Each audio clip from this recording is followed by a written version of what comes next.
Vous êtes sur Cam News 24 et Hit FM 103. Mesdames et messieurs, bienvenue à cette nouvelle édition de la revue de presse. Dans cette revue, Ghislain Kougan va porter à notre connaissance les événements récents qui nécessitent notre attention.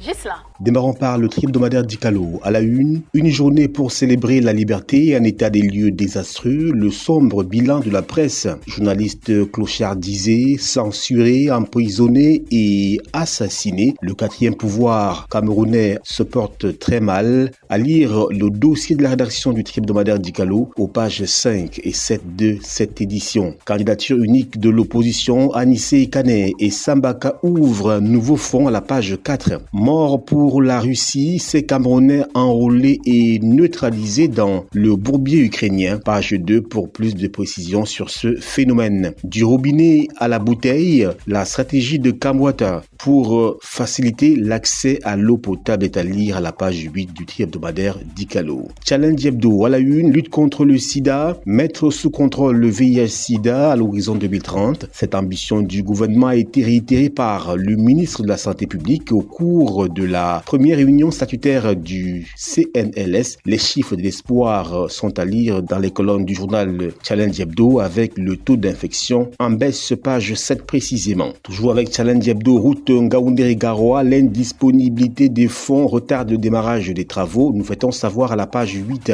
Fête de l'unité nationale 2025, 20 mai, le gouverneur de la région du Nord n'admettra pas une certaine opposition au défilé. Peut-on lire dans les colonnes du journal Challenge Hebdo. Le journal confidentiel à la une, états généraux sur la gestion des déchets urbains, aveu d'échec. Ensemble, construisons des villes propres pour la santé et le bien-être de tous. C'est le thème qui meublera les rencontres organisées par le ministre de l'Habitat et du Développement urbain les 6 et 7 mai 2025 en collaboration avec le ministère de la décentralisation et du développement local. Comment comprendre la pertinence d'une telle initiative au moment où la problématique liée à la gestion des ordures ménagères dans de nombreux pays est vieille comme le monde? Point d'interrogation. Après plusieurs tentatives désespérées de lutte contre l'insalubrité, le Cameroun ressemble à une immense poubelle à ciel ouvert. À lire donc tout ceci dans les colonnes du journal confidentiel à la page 6 de cette édition. Toujours avec confidentiel, RDPC, Sanaga Maritime, Jean-Ernest Masséna-Ngalé Bibé, la nouvelle dynamique,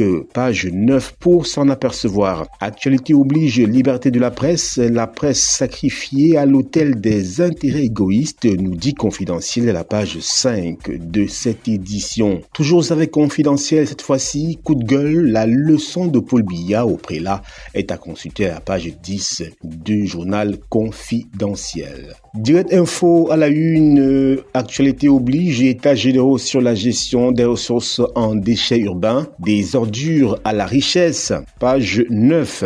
L'étudiant à la une, relevé de notes BTS et HND vers une plateforme de certification, nous dit ce journal. Éco-santé, couverture santé universelle phase 1, plus de 3,9 millions d'enrôlés, bilan salué par le Minsanté à Douala. Toujours avec Éco-santé, campagne de vaccination contre la poliomyélite, la région du centre fait un pas vers l'éradication. Vaccination infantile, alerte du CDC Afrique sur un système défaillant, nous dit Éco-santé. Info plus santé, réduction de la mortalité maternelle et infantile, la nécessité d'investir sur les sages-femmes se pose à la page 8 de ce journal. Toujours avec ce journal, région de l'Est Cameroun, plus de 600 personnels de santé défilent à Bertois dans la région, page 7 pour s'en apercevoir. L'info à chaud à la une, Tibati, Armand-Claude Abanda, sacré ambassadeur des nouvelles technologies, nous fait-on savoir. Yaoundé, un gardien de la paix principal, porté disparu, page 11. Tournée politique à Bralibi, à la conquête de l'Ouest Cameroun, page 11 également pour plus de précision. Cameroun Tribune, sans transition, reconstruction de l'extrême nord, le gouvernement à l'offensive. La visite travail de 4 jours que vient d'effectuer le Premier ministre chef du gouvernement, Joseph Djangouté, dans cette partie du pays, lui a permis de s'assurer de l'avancement de plusieurs chantiers dans le cadre du programme de reconstruction et de développement de la région. Un constat s'impose à l'issue de ce séjour. Des efforts réels sont en cours pour améliorer les conditions de vie des populations. Pages 2 et 3 du quotidien Cameroun Tribune. Dérive médiatique, le MINCOM instruit l'autorégulation. page 25 de Cameroun Tribune. Le financier d'Afrique à la une, rapatriement des fonds de restitution des zones exploitées. Les multinationales occidentales défient les États de la CEMAC. Les compagnies pétrolières et minières ont une fois de plus ignoré le délai du 30 avril 2025 qui leur était imparti pour rapatrier les fonds de restitution des zones exploitées. Plus de 6 000 milliards de francs CFA sont ainsi cantonnés dans les banques occidentales depuis une dizaine d'années au détriment de la BEAC, page 4 du journal Le Financier d'Afrique. Transit des marchandises, le port autonome de Douala et le conseil des chargeurs du Tchad renforcent leur partenariat, nous dit ce journal également. Le drapeau à la une, Abbott et le Cameroun ensemble pour la santé publique.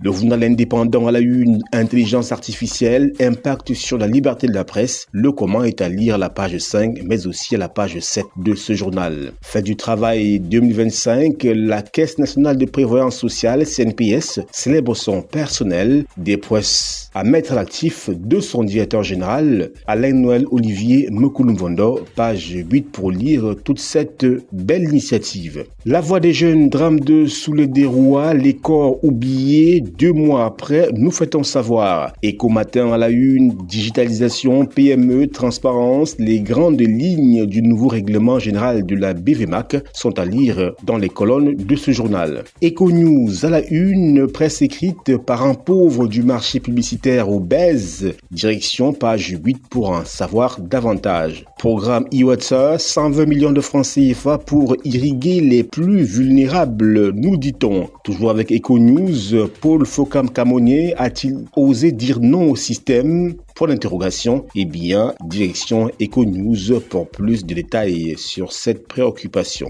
Le quotidien L'économie, Brice Oligui Nguema, le mandat de toutes les attentes. Une nouvelle ère s'est ouverte le 3 mai 2025 avec son investiture comme 4e président de la République du Gabon. Les grands chantiers qui l'attendent sont à lire à la page 3 du journal L'économie. Toujours avec ce journal, travail décent, 15 conventions collectives révisées entre 2023 et 2025, page 6 pour plus de détails. Info matin, haut de table Kamwatsa, diversification, qualité et compétitivité, prix, page 8 et 11. Mutation à la une, dette fiscale des communes, coup de rabot. Grâce au plaidoyer mené par Communes et Villes Unies du Cameroun, les municipalités vont bénéficier d'un abattement de 70%. Cette mesure permettra de rediriger les ressources vers des projets de développement local. Par ailleurs, le président de la CVUC, Augustin Tamba, annonce une mobilisation exceptionnelle pour les GECOM du 2 au 4 juin, page 7 du quotidien Mutation. Liberté de la presse avec Mutation, le Cameroun recule, page 4 pour s'en apercevoir. Curiosité, Ngongo à Olembe, pour faire quoi ? Page 11 du quotidien Mutation. Le quotidien Émergence présidentielle 2025, candidature unique de l'opposition ou pas, grosse interrogation, l'initiative du groupe de Douala, diversement appréciée à la page 5. Liberté de la presse, le plaidoyer de Maître Agborbala, nationalité camerounaise, le spectre du durcissement des contrôles dans les centres d'enrôlement est à lire dans les colonnes du quotidien Émergence. Liberté de la presse, le Cameroun 131e mondial. Le messager présidentielle 2025, qui a peur du groupe de Douala, pour l'interrogation, esquisse de réponse à la page 3 de ce journal. Une réunion de concertation prévue le 2 mai dernier par ce mouvement qui veut mettre en commun les forces de l'opposition héritière de l'Union pour le changement de 92 et de la société civile a été interdite par le sous-préfet de Douala 1er, page 3 pour plus de précision. L'œil du Sahel politique, pas un seul ministre dans le Direm et le Mbéré en 42 ans, crie ce journal à la page 5. Mayo Bagno, 1,5 million de francs CFA divise le RDPC à la page 5. Liberté de la presse, un paysage médiatique riche, un climat hostile. Quel contraste, page 3. C'est tout pour le tour d'horizon de la presse écrite, c'est à vous. Merci encore Ghislain pour ce briefing sur l'actualité et nous espérons que vous qui nous regardiez depuis la maison avez été suffisamment informés sur ces événements. Restez connectés sur CamNews 24 et ITFM 103 et surtout restez en compagnie de nos programmes. Au revoir.